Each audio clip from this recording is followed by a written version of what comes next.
Wagub Lampung Kusnia Salim dipanggil KPK hari ini. Kadinkes Reihana dipanggil untuk kedua kalinya.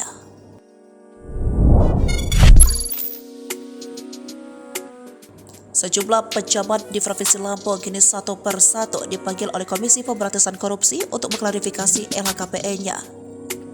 Setelah sebelumnya Kepala Dinas Kesehatan Lampung Reihana Wijayanto yang telah dipanggil KPK beberapa hari yang lalu. Kini giliran Wakil Gubernur Lampung Kusnia Salim yang dipanggil KPK pada Rabu 17 Mei 2023 hari ini.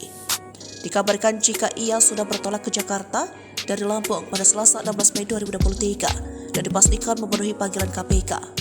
Sementara Kadinkes Lampung Reihana Wijayanto juga bakal dipanggil KPK untuk kedua kalinya pada minggu ini. Pemerintah Provinsi Lampung memastikan Kusnia Salim dan Reihana memenuhi panggilan KPK tersebut. Komisi Pemberantasan Korupsi memanggil Wakil Gubernur Lampung untuk melakukan klarifikasi mengenai laporan harta kekayaan penyelenggaraan negara. Agenda pemanggilan tersebut dijadwalkan pada Rabu 17 Mei 2023 hari ini. Wagub Lampung yang saya lihat jadwalnya sih 17 Mei 2023 diundang klarifikasi.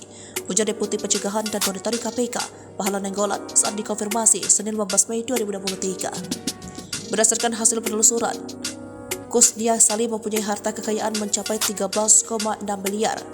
LHKPN tersebut terakhir dilaporkan ke KPK pada 7 Maret 2022 untuk periodik 2021. Hingga kini belum ditemukan laporan LKHPN terbaru dari Kusnia Salim untuk periode 2022 di lkpn.gov.go.id. Kepastian kedatangan Nunik itu dibenarkan Kepala Dinas Kominfotik Ahmad Saifullah. Dia mengatakan klarifikasi LHKPN Nunik akan berlangsung pada Rabu 17 Mei 2023 di Gedung Merah Putih KPK. Bahkan Ahmad Saifullah menuturkan saat wawancara, posisi Nunik sudah bertolak dari kampung ke Jakarta untuk memenuhi panggilan KPK tersebut. Kebetulan yang bersangkutan sudah berangkat, kata Ahmad Saifullah.